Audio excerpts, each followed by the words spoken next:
So, the villains have once again gotten their spotlight back.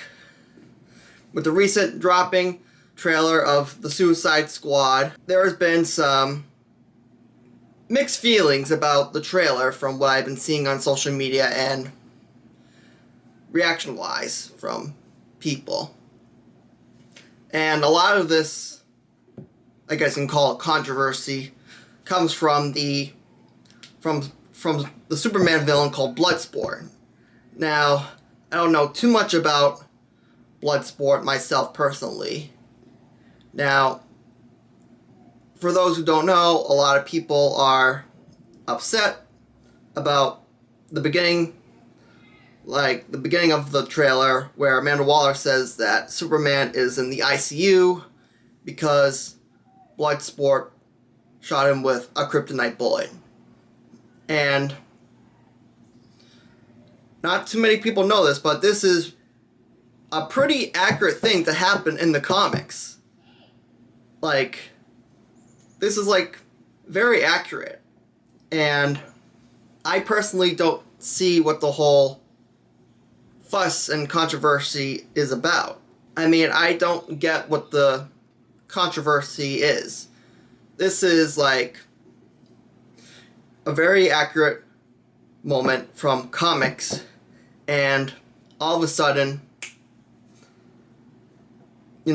social media goes into a war zone once again because of over Superman. So while I'm still on the subject of Bloodsport, I'm not too hyped with him personally because he's just literally another Deadshot except with better weapons, and it's literally just the same plot of Deadshot from what I've seen in this trailer. It's literally being recycled, and they just scratched off Deadshot's name with Bloodsport. They got a different face, and then it's just, why? What's the point? I know Will Smith didn't really have plans coming back to this film, but you could have at least, Warner Brothers could have done something, brought in someone different. I mean, what's the whole point? Either have Deadshot. If you're not going to have Deadshot in the movie, then use that opportunity to bring in a new character with a different background and different abilities and see how they can manage a team. Don't just recycle old material. This is writing 101. But anyways, some other stuff that I'm not too excited with is, well, I wouldn't say I'm not excited, but I guess I would say I'm not a fan of what they did to King Shark and how he's just kind of how do I explain this? His cognitive thinking is reduced to one-word sentences.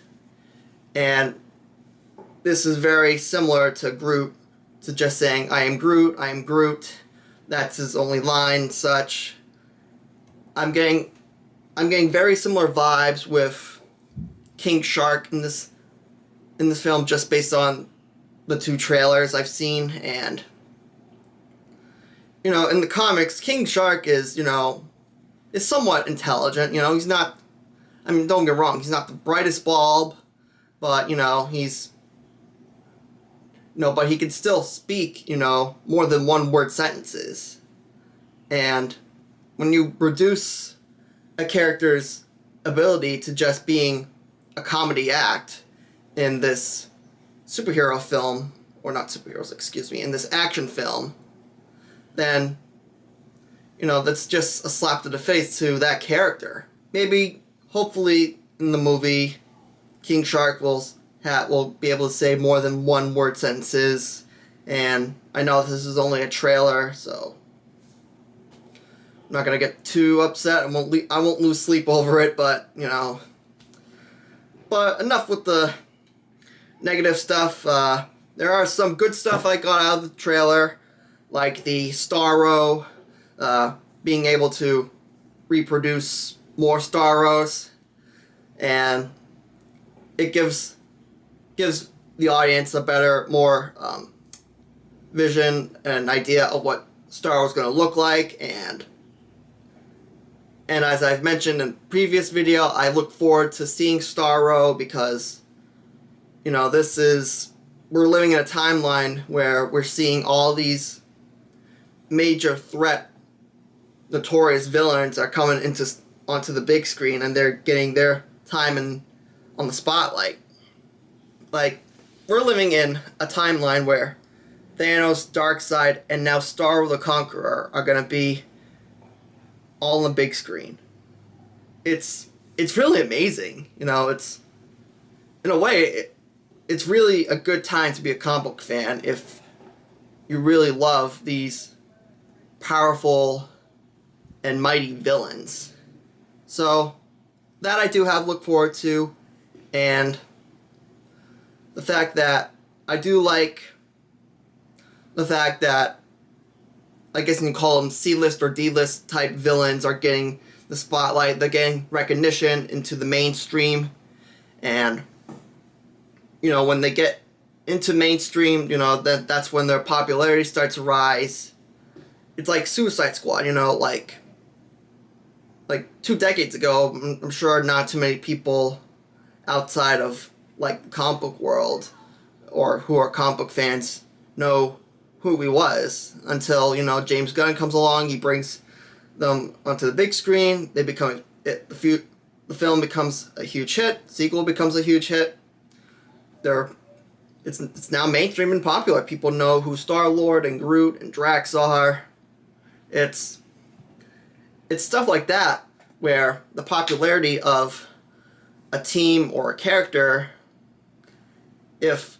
sometimes if the director or a writer just takes that chance and takes the risk, it can, you know, that character will go down, you know, like being remembered as a fan favorite, or just not remembered at all. It really depends on how the writing and directing is done on a character, not just in movies, but also in comics. But overall, from what I've gotten out of this trailer, there's some stuff I do look forward to, and some stuff that, you know, could use some improvement on if I were in James Gunn's shoes. Like I said, I personally wouldn't use recycled material. If you're gonna replace Will Smith for the sequel, at least, you know, make it interesting. You know, don't just get like another copycat of Will Smith's character, because it's really just the same old story, except with a different point of view, and I'm sure not too many people want to see that again. But anyways, that's really about it. Hopefully the film will do good enough, and, you know, with DC films, recently they've had their hits and misses, with the Snyder Cut being a big success, and Wonder Woman 84. I'm not even going to bother touching on that.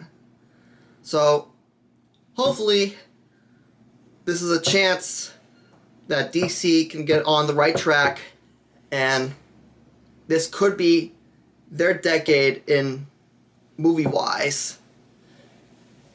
And this could be their chance to shine on the big screen. That really all comes down to how the writing and directing is done.